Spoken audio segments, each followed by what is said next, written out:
parados para pensar, esse tema é um tema bem pertinente para que a gente fale dele muitas vezes. E como parâmetro para essa fala minha hoje, eu consultei alguns livros. Já que eu não tenho assim muita afinidade com dado show, eu vou dizer o nome para vocês dos livros que eu consultei, para hoje trazer esse material para vocês. Eu consultei o livro Jesus no Lar, de Francisco Cândido Xavier e Ney Lúcio. Consultei também Iluminação Interior, de Joana, O Pão Nosso, Constelação Familiar, o Livro dos Espíritos e o Evangelho segundo o Espiritismo. Joana de Ângeles, lá no livro Constelação Familiar, ela faz uma definição muito interessante sobre a questão da família. Ela diz que a família, em todas as áreas, continua sendo escola de bênção. E ela ainda diz que é uma instituição divina. Essa é uma definição que nos faz Joana. E ela diz que é com um planejamento que antecede esta nossa vida física e que tem por objetivo o crescimento espiritual de cada um de nós. Já Emmanuel, no livro Pão Nosso, ele diz, a definição dele é que a família é onde os seres que ali estão e foram ali colocados pela providência divina, é ali realmente que eles precisam estar. Essa é a definição de Emmanuel.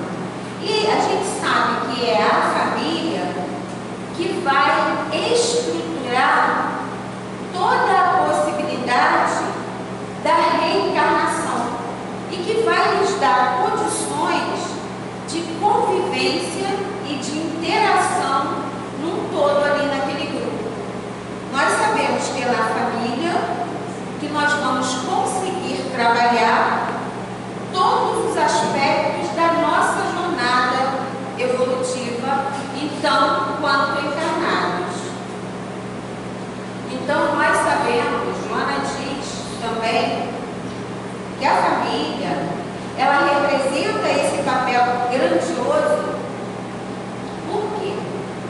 Porque, na verdade, é a oportunidade que Deus nos dá a todos. De quê? De recomeçar. De reencontrar e de refazer. Essa é a oportunidade que nós temos, cada um de nós, no seio familiar, para edificar os valores eternos do Espírito, que somos nós. Então, nós vamos tentar entender aqui como que se dá essa convivência hoje. Lá no livro Jesus no Lar, é um livro que eu uso até no meu Evangelho no Lar. Eu consultei o capítulo 1 e o capítulo 2. Por que eu consultei o capítulo 1? Como ela mostrou o livro, o capítulo 1 desse livro, Ney Lúcio vem nos trazer que Jesus implanta no lar, na casa de Simão Pedro, o primeiro Evangelho no lar. O primeiro Evangelho do lar aconteceu numa reunião na casa de Simão Pedro. Nos conta Ney Lúcio. Então, ele nos traz uma situação vivida juntamente com os seus discípulos e com aqueles seguidores que ali estavam reunidos com ele. Então, ali naquele momento, Jesus nos ensina que a família é a luz que nós necessitamos.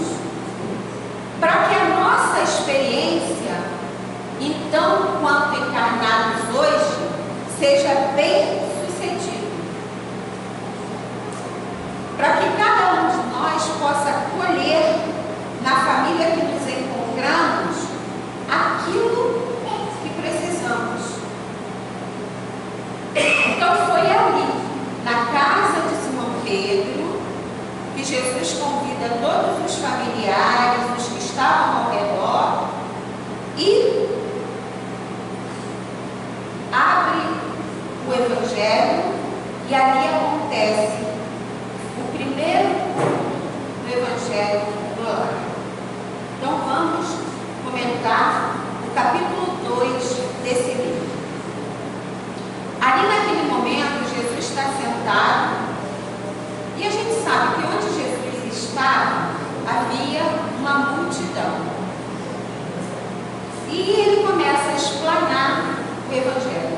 E em determinado momento da sua explanação, a sogra de Pedro faz uma pergunta a ele. A pergunta é: Senhor, afinal de contas, o que vem a ser a nossa vida no lar? É uma pergunta simples, uma pergunta comum. Só que ela acrescenta algo à pergunta. Ela diz assim: iniciamos a tarefa entre flores, para encontrarmos depois pesada colheita de espinhos. No começo é promessa de paz e compreensão. Entretanto, logo após surgem as pedras e os dissabores. Vamos trazer para o dia de hoje essa pergunta que ela fez a Jesus: Senhor, que venha a ser a nossa vida no lar. É uma pergunta que cada um de nós se identifica. No começo é flores. Se pararmos para analisar e prestar atenção, o que ela acrescentou à pergunta revela um pouco de amargura, um pouco de desilusão. E reflete em nós. Reflete em nós por quê? Porque é o nosso dia a dia. É a nossa vivência diária. É a família. Por isso é que é importante o período do namoro, o período do noivado. Por quê? Porque é nesse período que cada um vai conhecendo a mazela do outro. Cada um vai interagir com as dificuldades do outro. As famílias tradicionais, a gente vê aquele período do namoro, o período do noivado, é onde eles se conhecem. Para quando chegar a união de fato, não se espantem com as amarguras. Só que hoje, as famílias modernas, nós não vemos mais isso. Nós não vemos aquele período longo de namoro, de noivado. Conheceu hoje, amanhã já estão morando juntos. Daí os dissabores. E isso é muito natural. Isso é muito natural, porque no decorrer da convivência, cada um vai revelar o que traz consigo. Cada um vai mostrar as suas características. Por isso que eu disse que no namoro isso se acopla, se ajusta, porque cada um vai se identificar, cada um vai tentar resolver. E hoje, nas famílias modernas, nós não vemos isso. Mas vamos ver o que Jesus respondeu para ela. Jesus responde assim para ela: minha irmã, o lar é a escola das almas, onde a sabedoria divina nos habilita pouco a pouco ao grande entendimento da humanidade. encaixa bem nos nossos dias de hoje. E ele continua fazendo colocações para ela. Ele diz que o lar, na maioria das vezes, é o cadinho santo, o fogo preparador. O que nos parece aflição e sofrimento, ali no seio daquela família, naquele contexto familiar, na verdade é recurso espiritual. Somente ali, de encontro uns com os outros, examinando as aspirações e as tendências de cada um, observando os defeitos, as qualidades, é que nós vamos aprender um com o outro. E ele ainda diz mais: a família é um curso ligeiro, porque se pararmos para pensar, o tempo aqui é muito rápido, passa muito rápido. 80, 90 anos é rápido. Então é com esse curso ligeiro que nós vamos aprender, entender o sofrimento do outro, os conflitos que o outro traz. Tudo isso vai ser lição. Então, quando eu estudei esse livro, todos esses, eu pude compreender que é por meio da família que nós vamos expandindo a nossa capacidade de compreender, de carinho, de afeto, de tolerância. E aí vai para a humanidade como um todo. Lá no livro Iluminação Interior, Joana nos diz que quando nós formamos uma família, na verdade nós estamos construindo um laboratório. Um laboratório de experiências reparadoras. E é nesse laboratório, ela diz, que a dor e a felicidade se alteram. Será por que ela disse isso? Já que a família é um santuário de bênção.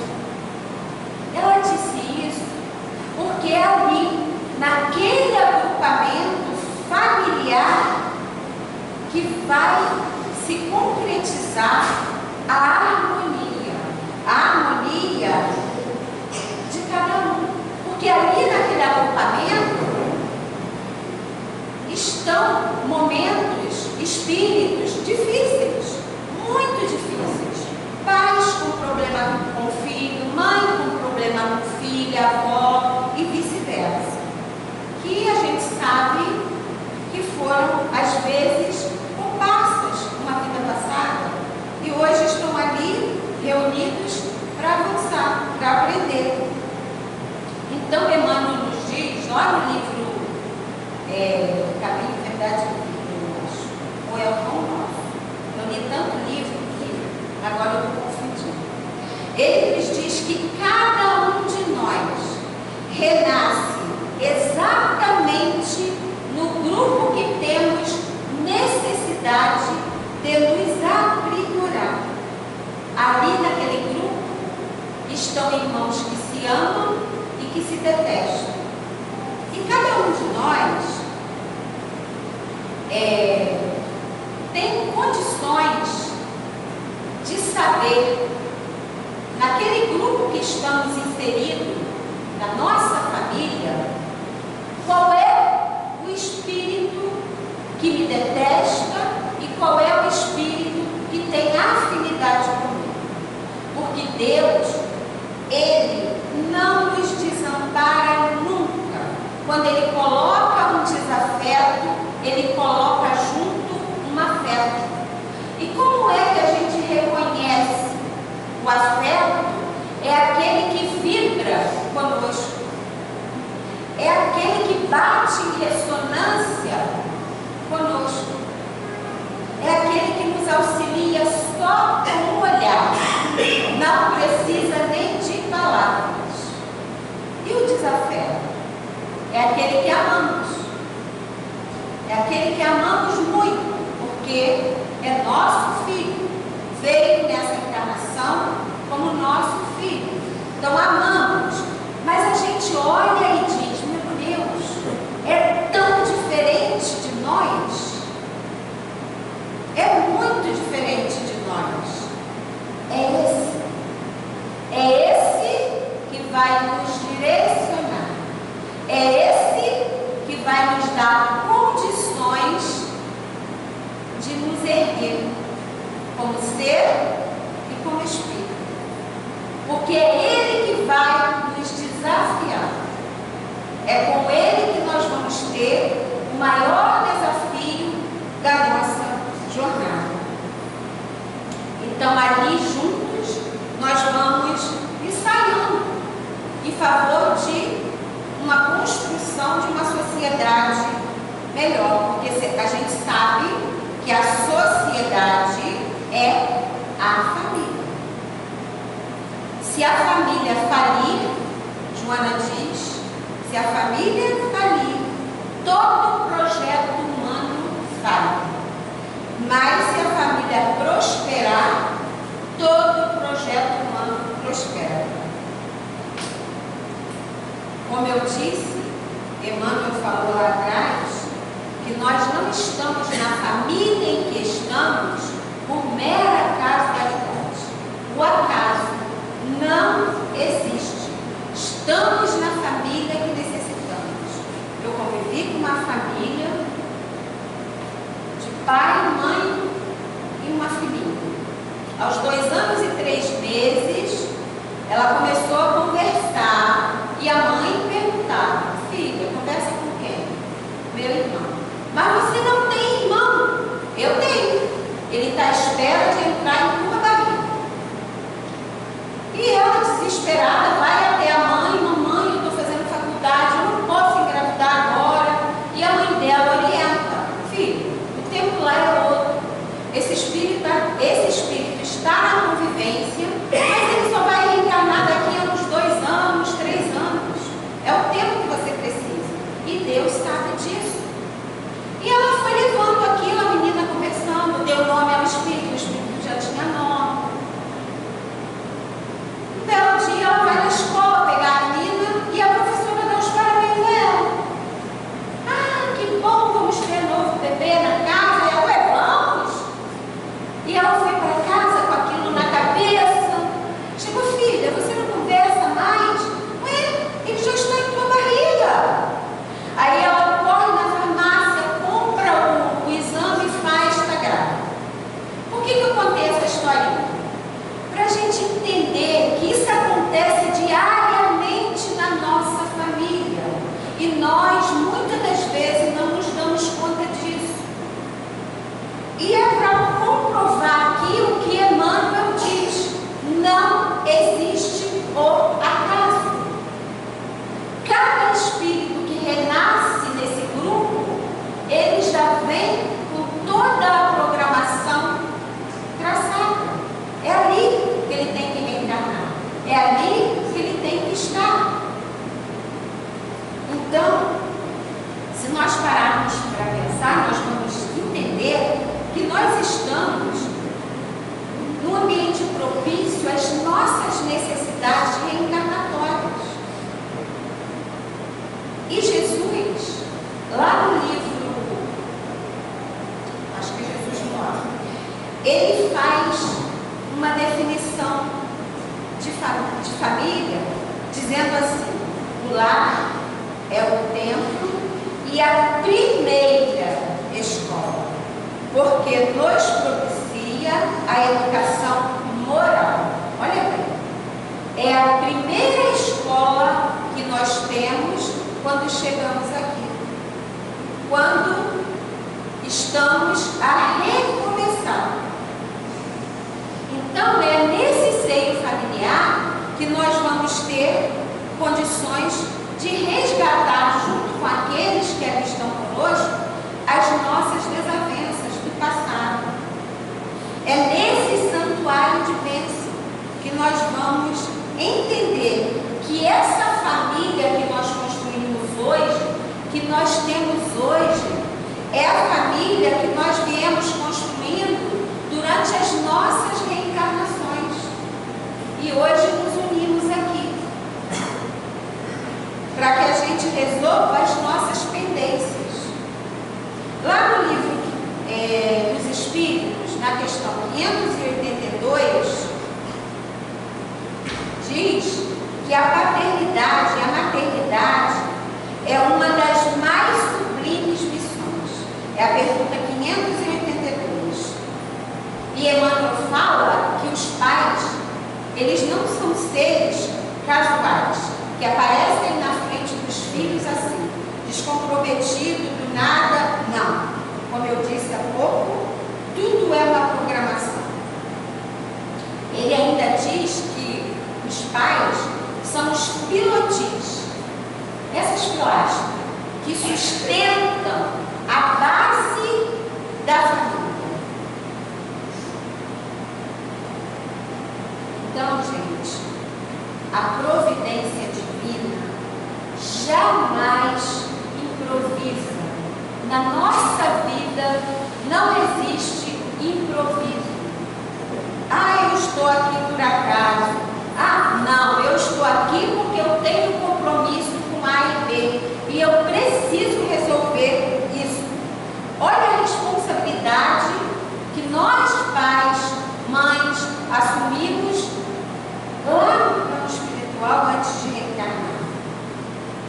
Por quê? A nossa tarefa, ela consiste na formação desse ser moral e espiritual. Então é muita responsabilidade. Realmente, como Jesus diz, a família é a base. Ou nós nos estruturamos em família, ou não nos estruturamos como pessoa. E nós não vamos conseguir evoluir, crescer, dentro de uma família desarmonizada. Às vezes vemos na rua crianças vendendo bala, ou na rua, a eira e beira. É uma família que não tem uma estrutura, não tem base. Então é por meio dessa convivência, dessa família, que nós vamos procurar estruturar da melhor maneira, que nós vamos desenvolvendo sentimentos de amor, de piedade, de tranquilidade, de paz, porque nós estamos ali juntos, com os afetos e com os desafetos.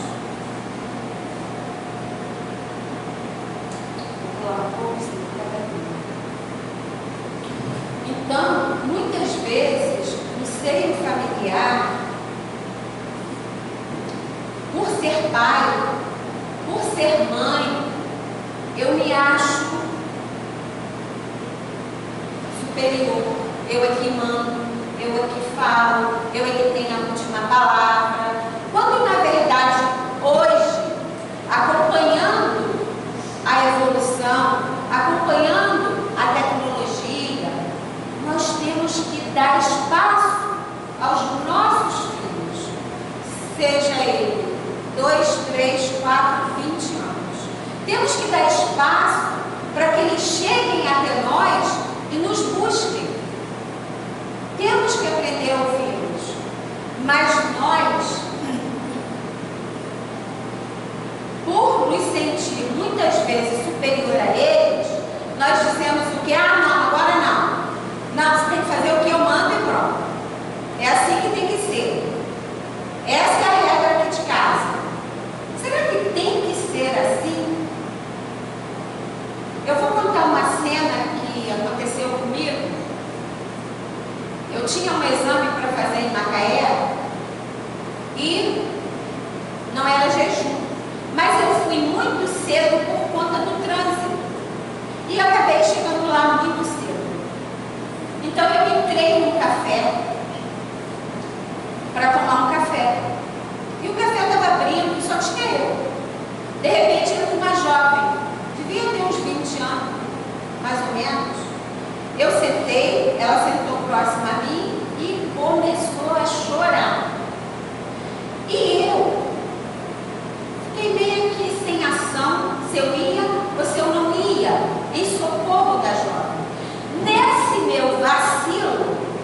dono do café puxou a cadeira e sentou na frente dela. E falou: pode falar, eu estou aqui para te ouvir. Pode desabafar. E ela chorou, chorou, chorou. E ela fez a catarse. Ela falou. E aquilo aliviou ela. Ela fez aquela catarse, ficou tranquila. E ele falou: o que você gostaria de tomar no café da manhã? Ela falou: um pão de queijo e um café coado na hora. Ele trouxe, ela tomou o café, ele respirou fundo e eu fiquei ali, atrasada, sem tomar uma atitude, e eu fiquei ali, sem saber o que fazer, na verdade. E ele? Eu não sei se ele era espírita, católico, protestante, eu sei que ali, naquela hora, ele pôs a lição de Jesus em prática. Ele tratou aquela menina, aquela jovem, como a sua família universal. Ele colocou em prática o ensinamento do Cristo. Amai-vos como eu vos amei. E eu titubeei. Eu fiquei naquela, vou ou não vou? Nessa vou ou não vou, a pessoa acaba tendo treco. Então nós temos que estar atentos a isso. Por que eu contei essa historinha? Que aconteceu de fato comigo e foi uma lição que eu vou levar para o resto da vida. E nunca mais eu vou titubear. Nunca mais eu vou pensar antes de agir. Eu vou agir. Então é isso que nós temos que fazer dentro do nosso lar. Com o meu filho, com a minha filha, com a minha criança. Fale: mamãe e papai estão aqui para ouvir. Qual a sua dificuldade? Em que eu posso ajudar? Esse é o nosso papel hoje, enquanto pais. Porque ontem eu fui filha, mas hoje eu sou mãe. Então nós temos que trazer isso para o nosso dia a dia, para a nossa situação diária. Procurar trazer esses fatos que acontecem na nossa vida cotidiana para dentro do Evangelho do Cristo. O que Jesus está querendo me ensinar com isso? Foi uma lição para mim. Nesse dia, foi uma lição. Então, e assim, ali naquele momento, ele viu aquela jovem como a sua família universal e tratou ela como tal. Nem sequer conhecia ela. Então é isso que nós temos que fazer. Como o Emmanuel falou, como eu disse lá atrás, né? O nosso projeto foi minuciosamente traçado para que a gente não viesse a falir, para que a gente pudesse chegar lá cumpridor de suas tarefas. E nós vamos, nessa caminhada nossa, adquirindo algumas virtudes, acumulando algumas virtudes. É difícil? Claro que é difícil, não é fácil. Mas Deus, Ele vai nos habilitando, Ele vai nos dando condições, Ele vai colocando situações como essa que aconteceu comigo, para que a gente possa ter o entendimento e assim expandir essa nossa capacidade de amar. Porque nós fomos acolhidos por família, que nos deu a chance do recomeço, que nos deu a chance de reencontrar os nossos entes aos quais tínhamos alguma pendência para resolver. Emmanuel diz que nós temos que vencer essas pendências, mas controlando a nossa agressividade, superando o egoísmo e vencendo a nós mesmos. Ele fala isso. Hoje nós estamos passando por momentos bem difíceis, que às vezes nós não entendemos bem. Às vezes eu olho e falo, gente, parece que eu não sou daqui, eu estou como um peixe fora d'água, por causa das situações, do clima, da atmosfera e de tudo mais que está acontecendo. E a gente vai ver, diante disso tudo, que nós não estamos passando por uma transição histórica, não. É uma transição moral, é uma transição planetária. E temos que nos dar conta disso. Temos que cair a ficha. O tempo é agora. O momento é esse. Existe remédio para isso? Existe. O remédio é Jesus. O remédio é Jesus. É vivenciar Jesus dentro da nossa família. Convidá-lo para estar conosco. E como nós faremos esse convite? Criando um ambiente propício, fazendo o Evangelho no lar. Ali se reúne a nossa família e ali nós vamos estar juntos, como um todo.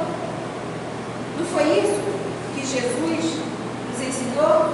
Não foi esse o objetivo que trouxe Jesus até aqui? Cumprir com a vontade de Deus? E qual foi a vontade de Deus diante da missão que Ele deu a Jesus? Que nós aprendêssemos a nos amar. Esse foi o objetivo que trouxe Jesus aqui. E Ele fez isso o tempo todo, tentando. Só que Ele sabia que a gente só aprende com exemplo. Falar, aprendemos, mas temos muita dificuldade. Então nós aprendemos com exemplo. E mestre, como ele escolheu uma família. Jesus poderia vir de todas as maneiras, mas ele escolheu exemplificar nascendo de uma mãe, vindo no seio de uma família. Lá no Evangelho de Marcos nos conta que a família dele não foi uma família de flores. Então, ele sabendo que nós só aprendemos através do exemplo, eu vou dar o exemplo do que é viver em família.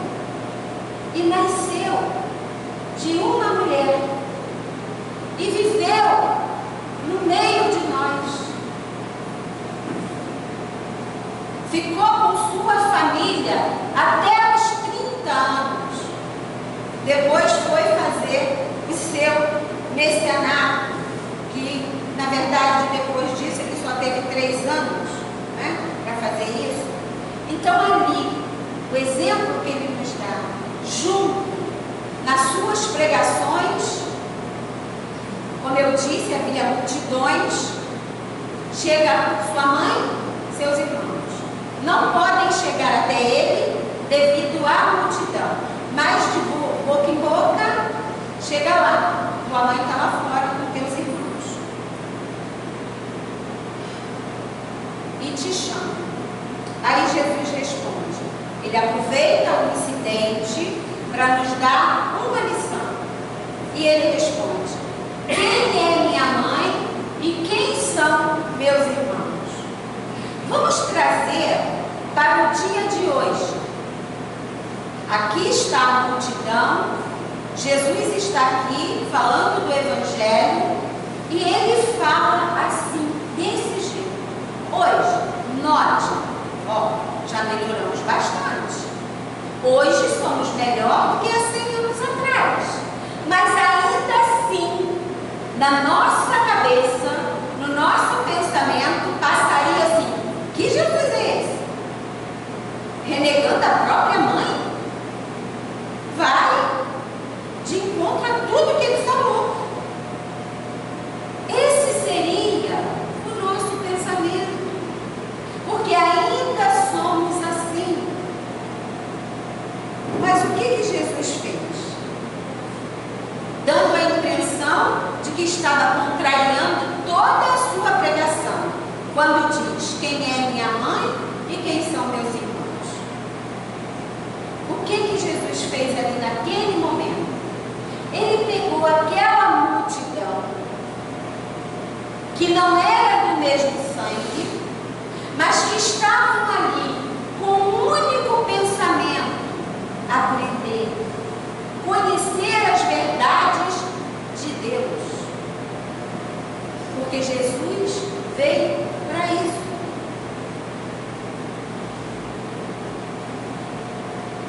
E aquela multidão, ela estava pronta para aceitar o que Jesus estava dando para elas. E a família estava pronta? Então ele aproveitou o incidente e disse: todo aquele que fizer a vontade de Deus, esse é meu irmão, minha mãe. Ele aproveitou, porque ele sabia que a gente só aprende com exemplo. E ali estava a família consanguínea dele? Não.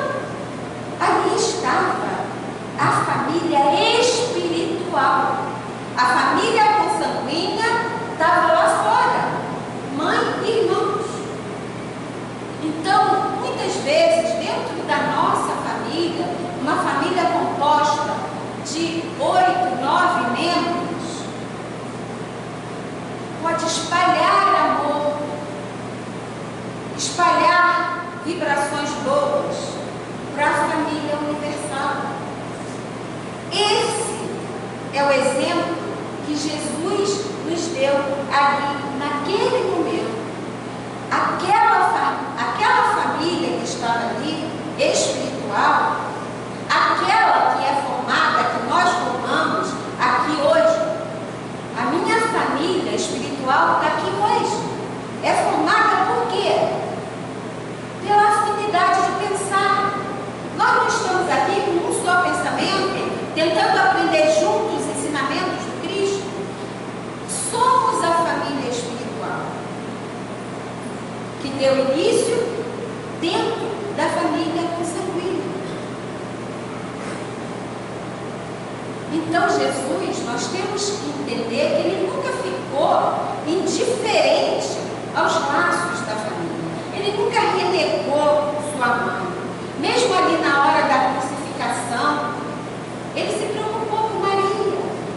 Ele disse a João: eis aí tua mãe. Como disse para ela: eis aí teu filho. Então ali naquele momento, ele deixou Maria amparada. Porque foi o que João fez no decorrer de toda a história. Amparou Maria até o desencarne dela. Então, só vivenciando, exemplificando, naquela família que nós escolhemos, é que nós vamos aprender a importância que tem a família na nossa reconstrução. Porque nós estamos aqui reconstruindo o que nós danificamos lá atrás. Lá atrás. E Deus é tão misericordioso que nos dá essa oportunidade, mesmo sabendo que a gente tem um pouquinho de dificuldade de aprender, mas Ele não desiste de nós. Ele não desiste. Então nós temos que entender, gente, que é só através do amor, o amor pleno, que nós ainda não conhecemos, mas está aqui, esse amor está aqui dentro de nós. Nós só temos que exteriorizar esse amor, e vamos fazer isso com aquele que está mais próximo de nós, aquele que está ali no nosso círculo. Emmanuel diz que se nós não tivermos capacidade de amar aqueles com quem convivemos no nosso dia a dia, dificilmente vamos amar aqueles que não conhecemos. Dificilmente isso vai acontecer. Na pergunta 775 do Livro dos Espíritos, diz assim: qual seria para a sociedade o resultado do relaxamento dos laços de família? Resposta: uma recrudescência do egoísmo, ou seja, um aumento do egoísmo. Como nós seremos benfeitores de 100 pessoas ou de 1000, se ainda não aprendemos a servir 5 ou 10 criaturas no nosso ciclo? É impossível, diz Emmanuel, auxiliar o mundo quando ainda não conseguimos ser úteis nem dentro de uma casinha pequena. Então, é para refletir, como eu estou me comportando na minha família. Para encerrar, eu vou contar uma historinha. Meu pai passou mal. Eu levei ele no hospital. Ele estava com a pressão muito alta. E ele foi levado direto lá para dentro. E a atendente trouxe um formulário para eu preencher. Ela disse: são perguntas simples para você responder. Eu, tá bom. Eu olhei aquilo, peguei a caneta. Primeira pergunta: qual é o tipo sanguíneo do meu pai? Eu não sabia. Ele tem alergia? Eu não sabia. Já teve sarampo, cachumba ou catapora? Eu também não sabia. Vem tomando alguma medicação diariamente? Eu não sabia. Então eu vi que eu não conhecia o meu pai. Já ele não teria nenhuma dificuldade em preencher esse formulário a meu respeito. Ele não teria nenhuma dificuldade. Então ali eu vi que eu estava reprovada no teste de filho. Eu deixei o teste em branco, para o meu constrangimento. E a atendente tentou disfarçar o desconforto, falando assim: quando ele vier lá de dentro a gente pergunta. Eu, tá bom. Eu simplesmente me conformei em ser seu filho, mas jamais fui seu amigo. Não é meu pai não, tá, gente? É uma historinha que eu peguei da internet, tá? Então essa história, ela nos leva a refletir o quê? Como eu estou no convívio com a minha família? Eu sou somente filho?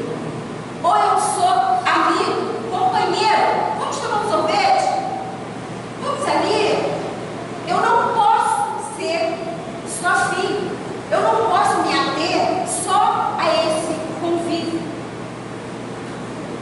Eu tenho que ser grata. Eu tenho que exercer com meu pai, com a minha mãe, a gratidão. Por quê?